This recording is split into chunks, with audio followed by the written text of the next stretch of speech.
And today's sponsor is Reconciled. Reconcile invoices your clients, pays your bills, and delivers clear and accurate financial reports every month automatically. Ready to streamline your financials and prepare your business for the next big step? Visit reconcile.com today.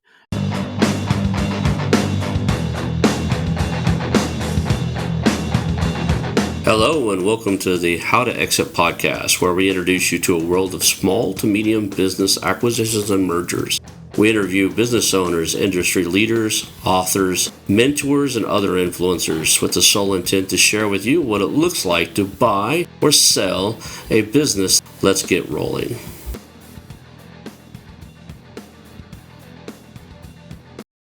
And now a moment for our sponsors. I want to highly recommend you get Acquisition Aficionado magazine.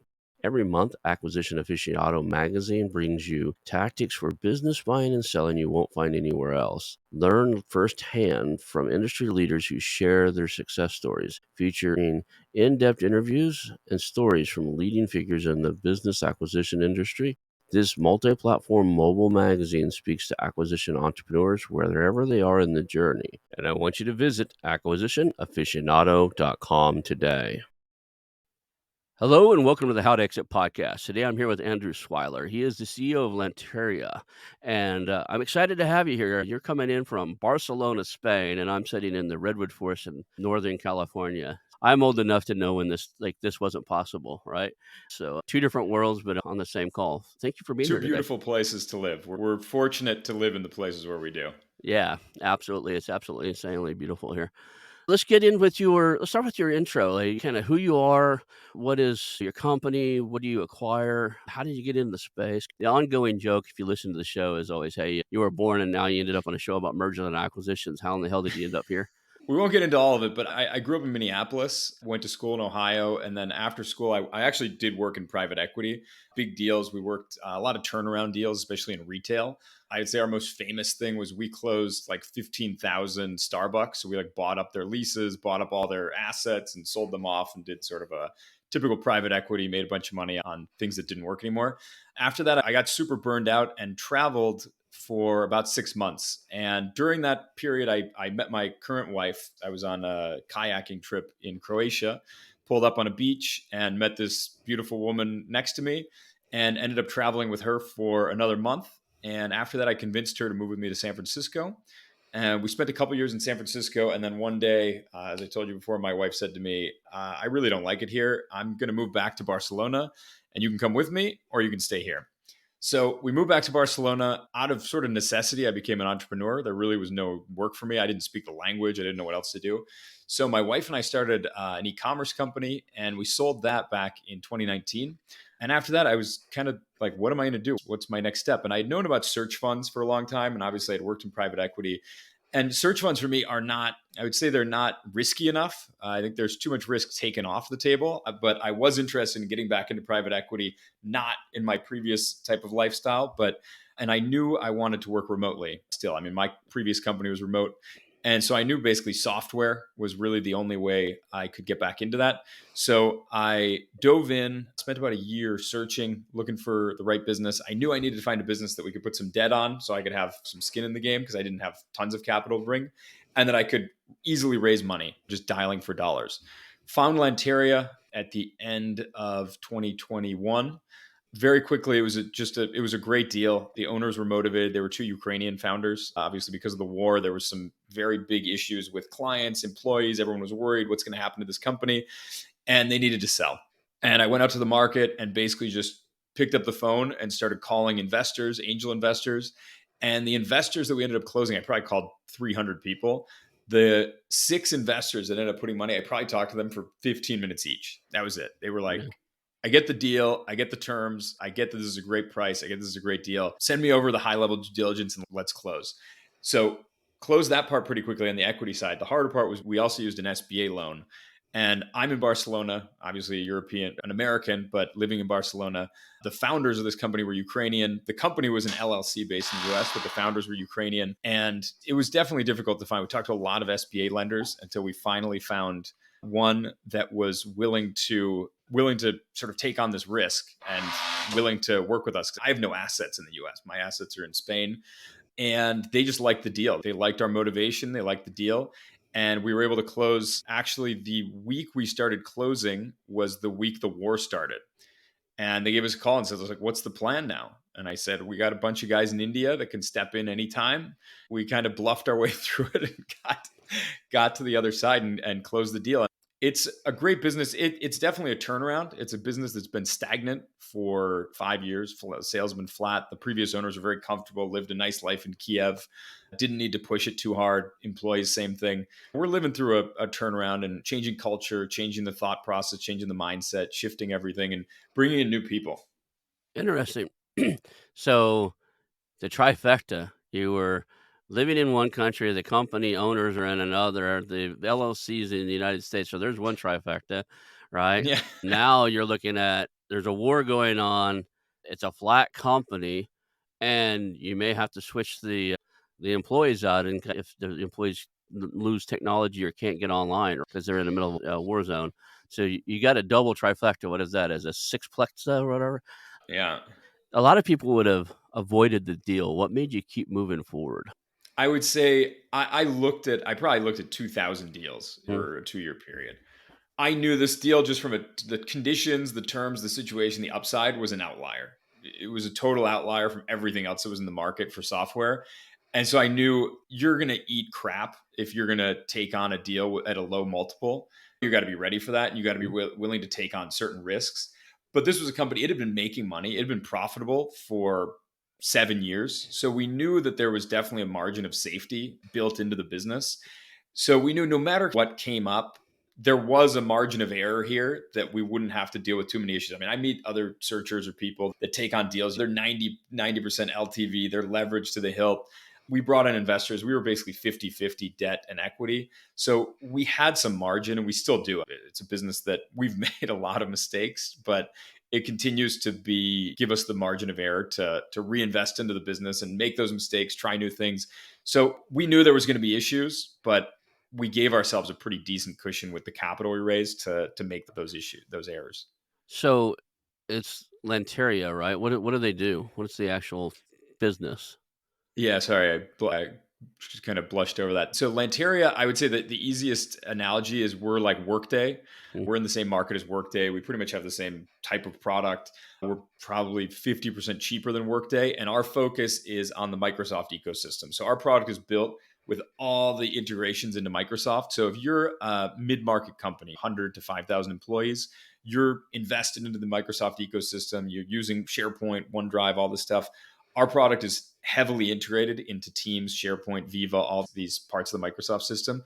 So that's sort of our niche is if you're looking at an HR management system, you want hire to retire, core HR, you need all the employee data, time and attendance, employee engagement, all this stuff that if you work at like a big company, which I've never done, are things you need.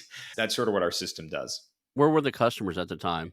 The owners were in the Ukraine. The LLC was in the United States. Where were the majority of your customers? Like, how are the customers distributed in the world? It's 70% North American. So that was one of the reasons too for the SBA that we were able to get it is Yeah. they wanted to see there was a pretty heavy local base, but the SBA for some reason, I don't know if they're still doing this, but a year ago, they were heavily focused on exporting, which included software. So if you're developing software and exporting it to other countries, they were very interested in funding that.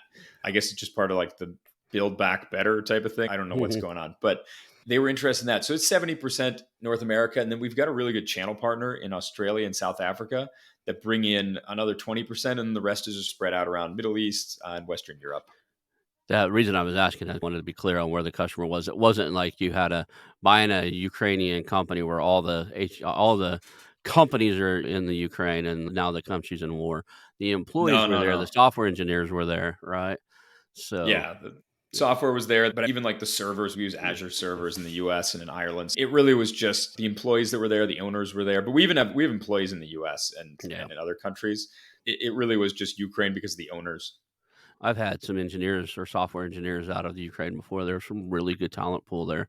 Many a years ago, I don't want to get onto it on this pod, but I started an online company that didn't work too well. A very, very Haven't we valuable all? and very expensive lessons learned. I tried to create an online dating service, built it, funded it myself, got a few people involved, got a few people on the site, but couldn't get the next round of funding to launch it. And then some family things happened and I ended up shutting it down.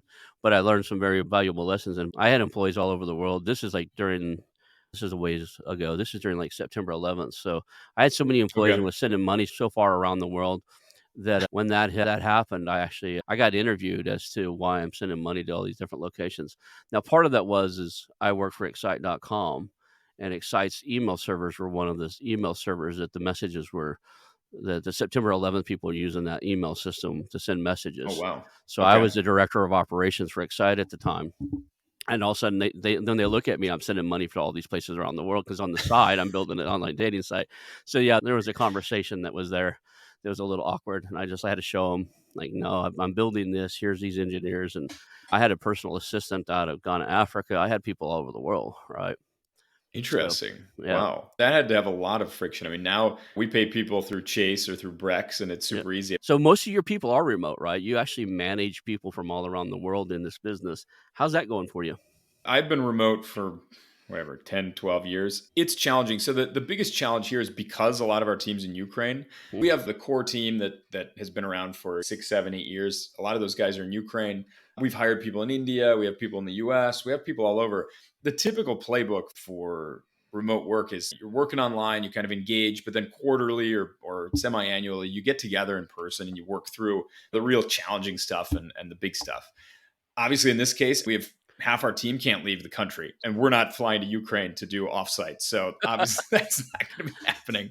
So it's very challenging. What I think is that we obviously didn't get to do this because we didn't hire these people, but you need to have people that have a lot of agency and a lot of ownership in what they do. And I see that as the key to hiring anything remotely. I Right. think anyone that's expecting that they're going to join, and we've had people that join remote, if they haven't worked remotely before, we usually don't hire them. Even if it was just the period of COVID, we still don't hire them. We need people that they do it because they want to have a sort of a work life balance. They want to own their time. They want to own their work. And if it's the type of person, there's people that want to go to work because they want to meet people. They want to have friendships. They want to build relationships. Remote work is not going to be that type of setting for you.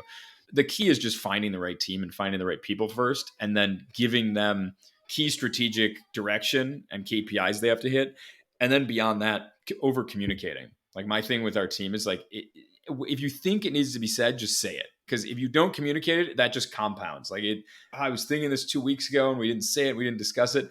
Having daily stand ups or having every other day, having weekly meetings that kind of dive deep into problems that are going on, and over communicating on Slack is sort of like the key pieces for me Yep. that make remote work work.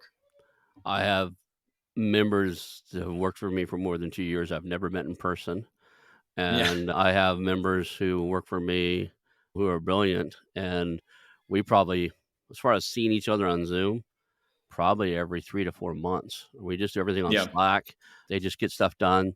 It's always open if they wanna work with me, if they wanna chat with me, they wanna see me, they know how to they have my calendar, right? They can Yeah. put their time Yeah. They can always on there. jump in. Yeah, they know they can jump in. Occasionally, we do and stuff, but 90% of our stuff, our interchanges are just on Slack. Yeah. Yeah. It works. It works well. I mean, you run into issues like we hired an account executive for sales out of Vancouver 2 months ago, or Mhm. sorry, in May. And 6 weeks in, I get a phone call from another CEO of another company. And he says, "Hey, does this guy work for you?" And I was like, "Yeah, he's our new account executive." And he's like, "Well, that's weird. He's our new account executive too. And he's not performing at all." And I was like, "Well, he's kind of performing for us, but what do you mean?" He's like, "Well, we just hired him 3 weeks ago." And I told them the overemployed movement. Argue if you like it or you don't like it. I could go either way. I think if you're open about it and you're transparent and you say, "Hey, I'm not making enough money, or this job doesn't offer me enough money right now. I need to take a second job." I would be open to that. I think it's okay as long as you communicate and you tell Right. people like, "Hey, I'm fine working 16 hours a day." But if you don't tell people and you're not transparent about it, then that's when it's a pretty shady thing. And I know there's legal reasons why you can or can't do it, but you run into those types of things in remote settings all the time. You find people who are kind of working side gigs, doing other things, and that's complicated. But, that said, managing remote people, there are some unique things you gotta deal with, and a lot of us do that. So, a lot of us listen to the show, we're buying companies that are in we're in one location, the company's in another, you're managing people that are not necessarily there. Are any other tools or lessons learned you have, especially from somebody that runs this HR software company, right? Is there anything else you do that's like, okay, this is how I know my team's performing, or besides the daily stand-ups and stuff? I mean, as far as performance, no. One thing that I've seen for us and then for other companies, like we do, I interview a lot of HR professionals Mhm. for like our own podcast, and then also I do a lot of customer interviews. One of the key things is employee engagement surveys, which I had never heard of because I never worked, like I said, at a large company. Employee engagement surveys, if done right, like the right questions are being asked, the right cadence, the right time to do it, can give you a ton of information about how employees feel. And if you do it where the employee, it's not anonymous, like if the employee is willing to do it not anonymously, then you can get a lot of information about each person. And then that information goes back to like one-on-ones. I do one-on-ones with most of our like top people at least once a week. I try and make it where it's about them. They just kind Mhm. of walk through like their goals, their objectives, how things are going. Half of it can be just a personal chat. Totally fine with that. It's up to them. Some people prefer to kind of go through and like hit all their stuff, especially the guys like that we work with in India. They get on the call one on one. They don't want to chat about anything. They just want to hit what they're working on. I find one on ones to be a good tool. I think at the scale we're at, it works. I think if you get bigger, I could see how it would get more complex.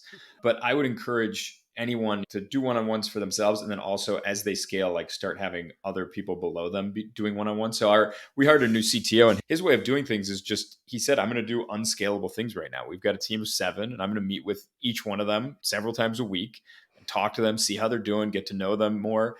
And that builds relationships, that builds trust. That means when he pushes back on them, they know he's doing it from a place of trust and support, not I'm thinking about firing this person. So I would say one-on-ones is the other great tool, and employee engagement surveys, whether they're anonymous or not anonymous, are really important tools that I really didn't know about until about a year ago. I really learned this about a year ago. So I've been in and around management for the majority of my career. Got out of the military, worked for Lockheed Martin. Before I knew it, I was staff systems engineer, which is their highest level of systems test engineer. I didn't have any direct reports, but I was always like responsible for testing Department of Defense computer systems. So the whole test program, getting accredited by stuff.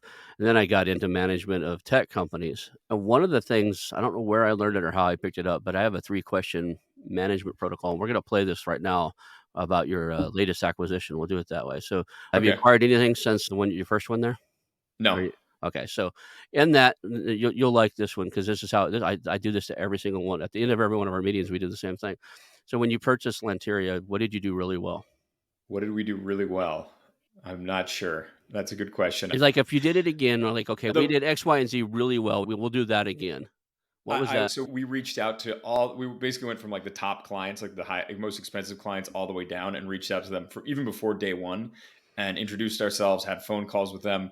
I met with probably our top 50 clients in person over a few months, and I would say that helped us. I mean, we basically have a 0% churn, so that helped us with that. I would definitely do that again. So that would be Yeah. one. How about the employees? You do anything really well to keep them on track and keep them from leaving?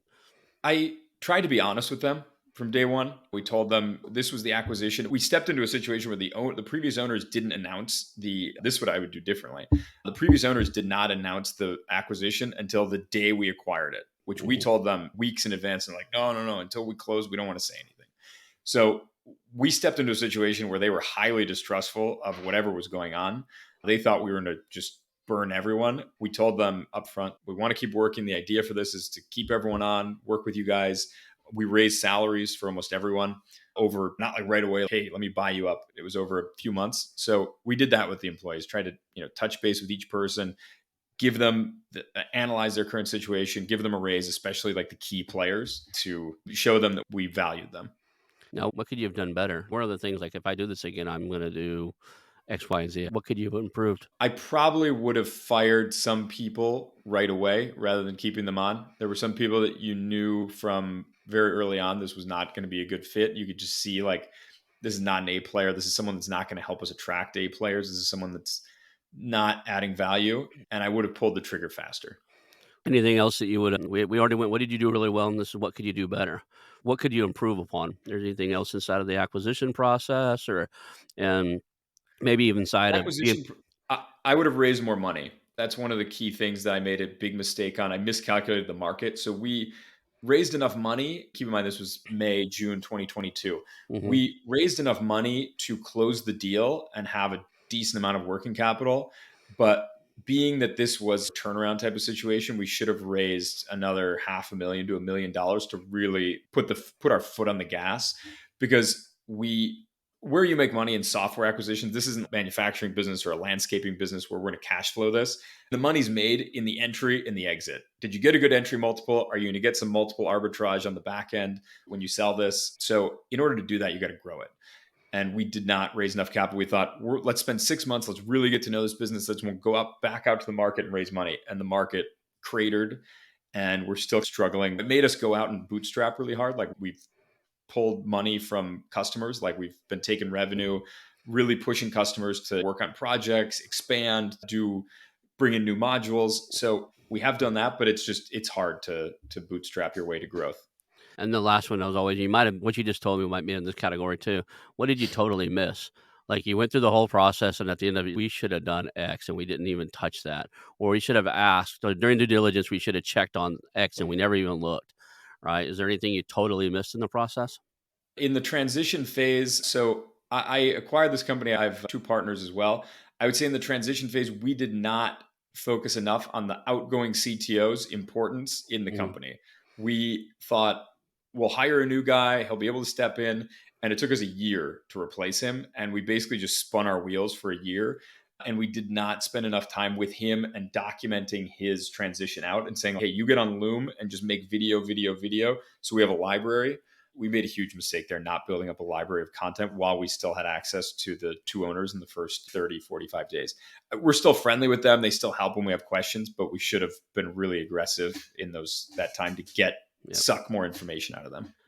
And today's sponsor is Reconciled. Are you an entrepreneur or business owner thinking about your exit strategy? Or maybe you've just landed a business through acquisition and the books just aren't the way you need them to be. Let me tell you about Reconciled, your dedicated partner for industry-leading virtual bookkeeping and accounting services. Reconciled pairs you with skilled professionals who empower you to grow your business and prepare for success, whether that's your exit or taking that new acquisition to top performance. Imagine having high-level financial management without expanding your team. From bookkeeping to CFO services, tax advisory, and even fully outsourced accounting, Reconciled has got you covered. They help you make the best business decisions, keeping your end goal in mind. And the best part? Reconciled understands acquisitions, as they have acquired 3 accounting firms in the past 3 years, and their founder, Michael Lee, mentors others in searching for acquisition, raising capital, or trying to aggressively scale. Reconcile invoices your clients, pays your bills, and delivers clear and accurate financial reports every month automatically. Ready to streamline your financials and prepare your business for the next big step? Visit reconcile.com today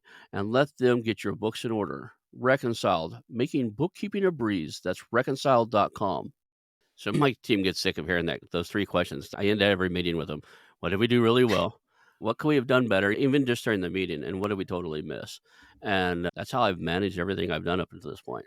I just ask I'm those going to same. write these down. Those are good questions. Yeah, every single meeting I have, every single at the quarter when we're doing planning, like, we start off with, what are we doing really well this quarter? What can we have done better? Where are areas of improvement that you guys see? And I don't speak until after everybody else has had a chance. And then, what did we totally miss? Like, is there something in the market we're missing? Is there something in what's missing? And if you keep asking yourself that, you'll be in a constant state of improvement, right? I love starting off with, what are we doing really well? Because the next 2 are kind of brutal sometimes in the Yeah. conversation. So you start off with the pat on your back. This is what we're doing really well. This went well. This went well. And a lot of times you may not know something went really well. Like, sometimes I don't know certain things went really well. We start Yeah. talking about, hey, this is really working. And then a lot of times That's the ideal. Like, do you ever do level 10 meetings like the guys from EOS? The I level actually, 10 meeting is walk through the KPIs, see how things are going, and then dive into, like, where are the problems? yeah. It's probably where I got it. I have not implemented EOS. I'm I more of haven't either. on the EOS system, more of the high visionary. I've actually taken their score, and I'm Yeah. constantly looking for the integrator, the guy that scores really high on that. I haven't taken on partners in years. Sorry, I say I have one partner in what I do. She's on the visionary side too, a little less than I am, but I'm looking for a high end integrator. What most of us call operators. I jokingly say all the time, I would outsource brushing my teeth if I could get somebody to show up at the same time every day to do it, Yeah. right? I don't like doing things over and over again. I don't do a repeat task very well. And I have VAs from around the world do most of the stuff. My job description for the VAs in the beginning was find stuff Ron does over and over again and take it away from him, And then the second line on the job description was find things you can do better than run and tell him you're going to do those too. Yeah. Because my job should be solving new problems, finding new opportunities, focusing on that, not doing day-to-day repetitive tasks. But no, those 3 questions is what I manage everything by. Yeah. No, I like those 3 questions. I wrote those down. Yeah. So what's the future? Are you guys looking for more acquisitions? You're gonna grow through acquisition. You're still in the solidify this mode and turn it around. In the world of buying something that's stagnant and you're turning it around, does that just take longer? I mean, I guess the question I am is when will you be ready for your second acquisition if you grab something that needs a lot of attention? So, yes, it does take longer. If you, like I said, if you raise enough capital, you can kind of put a good CEO in place and have them step in. So, the plan was basically Lanteria is a 5 year. That was what we laid out for everyone. My plan was spend 2 years in the trenches, working on turning this around, improving it until we got to the point where we could raise capital and bring on some more professional people. I always consider myself a very poor CEO, and that there's people way better than me at this job. So I always have that view of myself of, okay, I can only take this so far because I know my own limits. One thing that's pulled us in another direction is from doing podcasts and like talking to people in marketing. We have been getting a lot of inbound from companies that want to sell, HR SaaS companies that haven't been able to raise their Series A, haven't been able to raise X amount of capital, but they're doing 1 to 2 million in sales. They're growing pretty good. So I am considering what is the best path forward, especially we're trying to raise some money.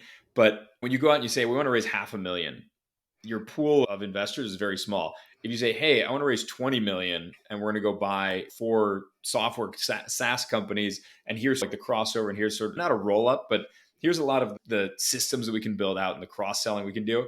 People listen, and I've been talking to some investors there, and I have more traction going towards that direction than just trying to get 500,000 for our one company. So I think probably sooner than later, that's the next step is probably raise a fund 10 to 20 million, go after 2 or 3 good acquisitions, invest in the purchase and invest in the growth in all 3 of these companies. Just bring in better people, stronger people, bring in a bigger system and take things to the next level. So that's sort of what my next phase is here. Yeah, I only seriously looked at one company that would have been a major turnaround, and just they were profitable, but barely doing all big revenue numbers, 15, $20 million a year in revenue, but they just poorly managed it. And it was no fault of their own. They got thrown into it. They were third generation owners. Granddad built it, dad ran it and turned it over. And in the US, we have a saying is the first generation builds it, the second generation runs it, and the third generation runs it. So that's the scenario here. It was 2 sisters, one of them. One of them was originally a bookkeeper, but not an accountant, and she was horrible with books. And then the second one was a nurse that was the CEO now, and they were running a concrete plant.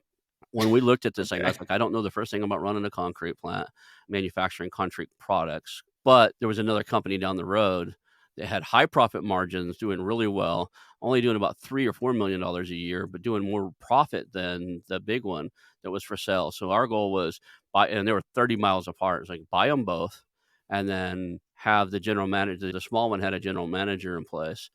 Buy them both, have the general manager go from site to site and run them both and manage. Let's manage the big one. That would have been nice. Yeah, like we were managing. So that'd be something you could look at. The reason I brought the whole story up was to say, maybe the next one's not a turnaround. Maybe the next one's something really well ran, has an Yeah. awesome management team, and they can actually, there's some things that they add value in more than just revenue and software and tech stack, right? They add value into, maybe you find a software company that's already EOS. You have an affinity towards it. It's a well-run thing. It's good for software companies. Find that company that has great management. They've been doing EOS forever. They have integrators on staff that can help other people onboard EOS, like when they bring on, because anybody that has EOS has to train their new employees. It's a little bit of an adjustment. So you find a great company that's already got all that in place. Now the whole company kind of, it lifts the whole, like what they say, the rising Yeah. tide raises all ships. That would be a good play to do in your No, fund. you're right. There was quite a few small companies that built similar products, not Yeah. necessarily like those 2 companies I was telling you about. They built similar products, but they only overlapped on one thing. So So they they had did kind of different. serve as separate markets. They did service separate markets, and they overlapped in one area. And then the big one they just had a lot of inefficiencies.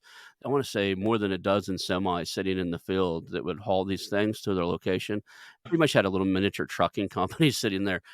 And most of the time they were sitting idle.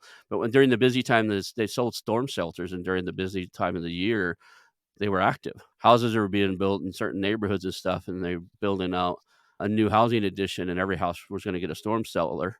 They needed to be able to deliver 10 of them in a week, so they had all these trucks. But most of the year, those things sat idle. And my first thing was, and it had a high liability. One of the things I was looking at is like, let's spin that thing off on its own company, have it set aside. There's another building there. Let's make that the office of that, and let's start releasing those trucks. We had drivers for them. Have them do something else. Yeah, have them. Use that idle time. Yeah, and these things were just custom designed to haul heavy objects. They had big I-beam cranes on them, so you could do a hot shot service. The first thing I thought is a hot shot service where you're taking heavy equipment to oil fields and stuff.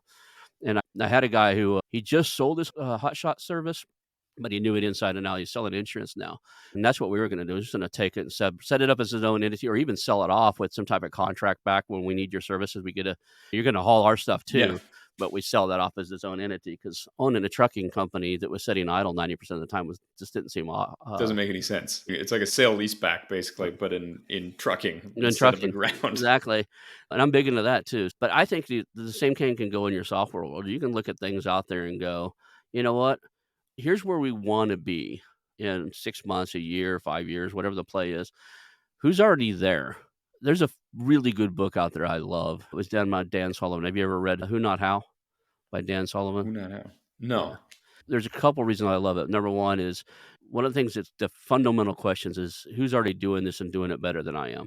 And why don't I reach out there and have them do it? So one of the things it says in the book is procrastination is not a fault. It's actually a blessing. So anything you're procrastinating on getting done, you should probably just hire somebody else to do for you. If you need it done, you should probably. And the other second one is, quit trying to figure things out. Instead of saying, how do I figure this out? Who does this good, already does this better than I could figure it out? Even if I figure it out, who out there does this better than I would have figured it out?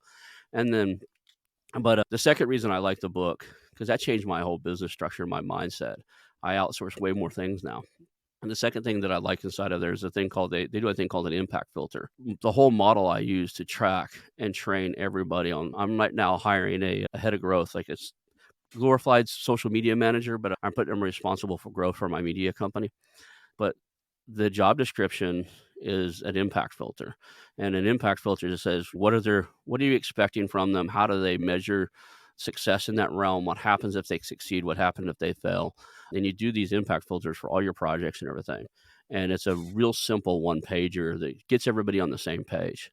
Check that out too. But I think that the real cool play here for you might be figure out where you want to be, like define, okay, sit down, do an impact filter on what this company looks like in 2 years, 3 years from now. And now that's your acquisition targets. Find somebody that's already there or 90% there.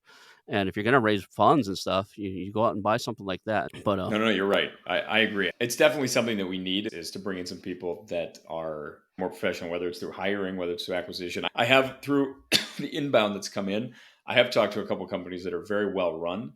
I don't know if they'd be able to sort of get to that next level of beyond like the 5 million in sales that they're doing, but they are definitely ahead of where we are right now. But it's, for me, the key next step is really building up the capital. That's where my difference maker is going to be, is if we have the capital and we can deploy that. The rest of it, I'm happy to go out and find the deals, negotiate the deals, find the right people. But right now, step one is get a little bit more capital in here for acquisitions and for the current company. Yeah. What does that look like as far as what's the process you go through? I know you just said you dialed 300 people to get the funds to buy this. Is that because your prior private equity experience, you kind of just know you just got to dial for dollars and talk to enough investors? Or prior to the pandemic really changed a lot of things for me. Like I was just a guy. I lived in San Francisco. I'd worked in private equity, but I disappeared for most people because I lived over here. They were like, what are we going to do with this guy? Unless you worked in a specific sector or a specific company, like even in tech, like people weren't working remotely. Mm. The pandemic made it so you and I are talking to each other through a screen, and I'm just another guy on a screen. But prior to that, it was not like that at all. But now it gave me this opportunity to go out, find the capital, raise it. And that's what I'm going to have to do again. It's really just cold outreach, because a lot of the people I knew before, they're not investing into the type of deals. I was working in private equity deals that were $1 billion deals, hundreds of million. Our stuff is peanuts for them. They're not going to look at it anyways. So I'm looking at specific types of LPs or partners to join us. And it is just basically starting from scratch, building up a network, building up trust, showing people. We send a monthly update to our current investors. We send it to potential investors. We show them every month what we've been doing, what's working, what's not working. To your point, I go through like, here's the highs, here's the lows, here's what we're going to get done next month, and then send them the P&L and balance sheet and do that every month and hammer away. And for me, that's just like the building blocks of getting to this next phase, hopefully. You ever looked at any of the companies out there? There are companies that their whole job is like they're capital placement companies. Right? They go and raise capital for guys like you. They're private equity, investment banker backed, that type of stuff. And the one I'm thinking about, he's been on the show. It's Castle Placement. They do everything from crowdfunding to debt equity to help you do your private placement memorandum and raise funds. They even have all the securities license to do secondaries. It's an extra pitch to the investors is they're not locked in until you exit. There's a second chance of liquidity if they need it. Not very many No, people have that license. I've interviewed probably a dozen or two of those capital placement type of companies where they help entrepreneurs like us raise capital for acquisitions and stuff. And he's the only one I've seen that did through the effort to get those securities license to sell secondaries. no, I've talked to a few in that have done cold outreach to me. Their fees were very high, very few guarantees, and so I was hesitant in that, Yeah. especially for where we were at. I think now, we've grown our company. I think we're up 35% in revenue. I think we have a decent story now, Hmm. and we do have proof of like people are reaching out to me and asking if we want to buy them. So I think there's something there, and I do have some investors that are interested in being part of it as long as we can get sort of an anchor person to step in. That's always a guess. But Yep. Yep. yeah, that could be something to look at. I hadn't thought of reaching out to some of those again. I'll Yep. look at this one. Cool. Like we already talked about what's going on next. What's the long term vision? You said you're going to build this up and hold it a part of a hold co, or you're going to eventually sell it and do something else. No, I mean, for me, the plan is the next step is probably over the next 5 to 10 years is probably take 10 to 20 million, Hmm. invest it into this, focus specifically on HR. I really like this space. I think it's Hmm. interesting. I think the content's interesting. I think the people are interesting. So my next 10 years is focused on HR SaaS. Now, what does that look like if it's a holdco?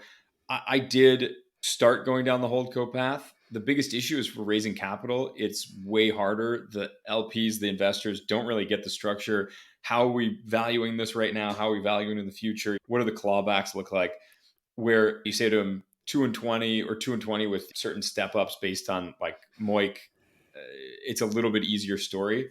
So I still think the holdco is probably the most capital efficient, but I think it's the hardest one to sell to investors if you don't already have a good solid relationship. So I assume we'll probably go down sort of the fund path, but I'm open to sort of both paths. And the investors I've talked to are like, I don't really care what your structure is, the smaller ones that I already have.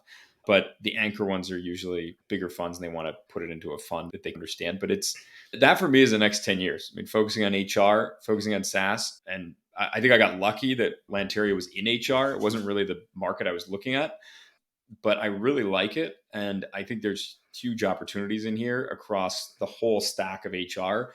Because as much as we talk about AI, I think humans have proven to be the most challenging and the most important part of every business in the world.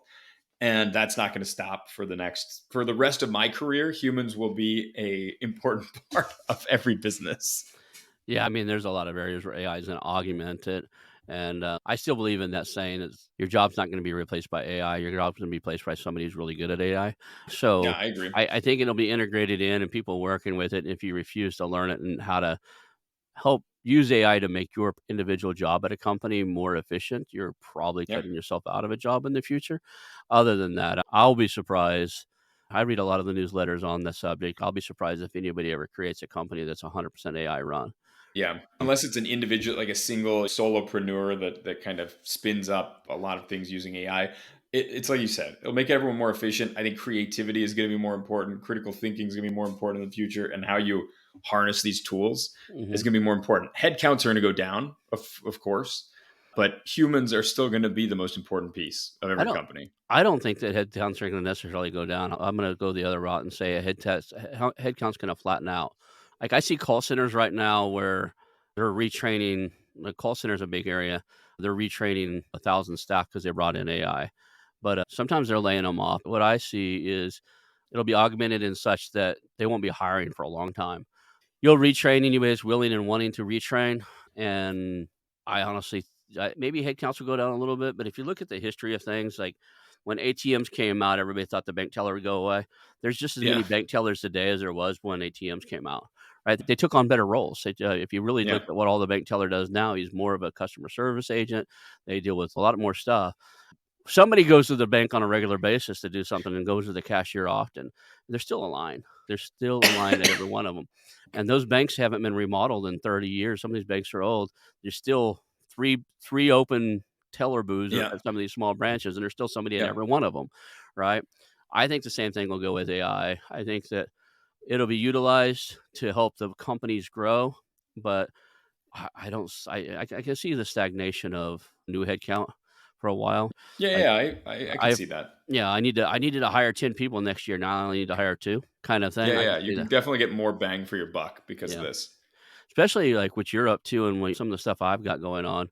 AI is making software engineers way more efficient if they're using it. Out of the box, ChatGPT is a low to mid-level engineer, software engineer. Like I can walk in there right now and play around, and I haven't written code in years. I can walk in there right now and use AI and code at a mid, what would be in a six-figure engineer level before. I don't think it's at the top level, but I know some friends that are top level engineers that are like senior staff engineers type of guys, and I don't think it could compete with them. But No. I don't know how far off it is before it can. I don't know if it's 6 months, a year, but that Yeah. said, I know I can actually take a piece of code that one of my guys gives me or something I'm working on and slap it in there and go, "Hey, this is throwing this error mode message. What is it?" It would rewrite it for me, Yeah. in a couple seconds flat. So, have you guys fully implemented that? Your engineers are all using it now, or No, because we are using a pretty antiquated. We're using VB.net and some wow? stuff in C sharp. Yeah, it's pretty antiquated. So we're moving our new CTO. I mean, we're moving to sort of a new modern tech stack. Okay. And with the new development, as we get into that, we'll for sure be using that. But a lot of what we've done up until now, like I said, we just hired a CTO in July. So we spent most of the past year just spinning our wheels and making sure the wheels didn't fall off. Mhm. But now we're definitely moving towards more modern tools and modern technology. When I got into this tech space many years ago, we were moving software from we were moving defense products, software that runs defense tools from Fortran to C Yeah. sharp, C++ or C sharp. And now, like all that, if I think about it, all that stuff needs to be moved again. I think Well, C++. it's like the banks with Cobalt, and I mean, there's a lot Yeah, of we had old Cobalt and Fortran. That was all these softwares, all these tools were written in these languages that nobody uses anymore. people that do use them are well paid. I can tell you that the Uh, people that aren't writing them are well paid. That's the thing about tech stacks is it's expensive to rewrite all that software. But now I think you could probably even use ChatGPT for that. I don't know how well it knows Fortran, but I bet you I would trust it. Like, here's some code in Fortran. Can you rewrite it for me in Ruby on Yeah. Rails or something? I don't know what the new. I'm going to date myself here because I don't know what the current tech stack should be. I don't. Is it Ruby on Rails? Is it something else? Is it? It depends on what you want to build it. A lot of people are building things on Ruby on Rails. I think still we're focused because of our Microsoft focus. We're Mm, building into .NET, .NET? .NET Core. So that's what we're focusing our next journey in the tech stack on. There's a lot of different questions around technology now. There's so many things that are sort of pre-built and have these pre-built packages that you can buy and install. The question is security then comes into play, and what are you installing, what are you not, like using Kubernetes and things like that. That I know a lot of people that debate this stuff Mhm. endlessly, and it's hard to say what everyone's using. You can go into what's it called, to Stack Overflow and see like the top 10 that people are working on, and those are usually the ones that are most interesting to developers right now. But we're going to go with .NET just because it's sort of in there, but it fits the security needs we have. Well, I appreciate everything you said today. Let's make sure everyone knows how to reach out to you. If they've got maybe not another turnaround, but if they've got a really good, well-run HR company they want to sell and they want to talk to you, or maybe they want to become a customer, they heard what you build and they like who you are as a person and they want to use your software in their company or something. How do people reach out to you? What's the best way to have people contact you? So the best way, I'm just going to LinkedIn. I'm easy to find. Andrew Swiler. Otherwise, on Twitter, it's Swiler, Swilera is my thing on Twitter. You can reach out to me in DMs there. You can email me at andrew@securehrinc.com. is sort of my Okay. non-business email. But yeah, if you're interested in investing, you're interested in selling your company, and you're in the HR space, we'd love to take a look. Awesome. Well, I appreciate having you here today. Thank you for hanging out with me and chat, and we'll call that a show. Thanks, Ron. Nice to meet you. I want to announce our new channel partners, the ITX Marketplace. Since 1998, ITX has created $5 billion in value by selling more than 225 IT businesses in 20 countries. ITX works exclusively with IT-enabled businesses generating between 5 million and 30 million who are ready to be sold, and M&A decision makers who are ready to buy. For over 25 years, ITX has developed industry knowledge that helps determine whether a seller is a good fit for their buyers before making the match. ITX Mergers and Acquisition Marketplace we have partnered with has a proprietary database of 50,000 plus global buyers seeking IT service firms, managed service providers, Microsoft service providers, software as a service platforms, and channel partners with Microsoft, Oracle, ServiceNow, and the Salesforce space. If you have an IT-enabled business you're ready to sell, I want you to visit the itexchangenet.com/marketplace. How to exit. That link will be in the show notes. Visit them now.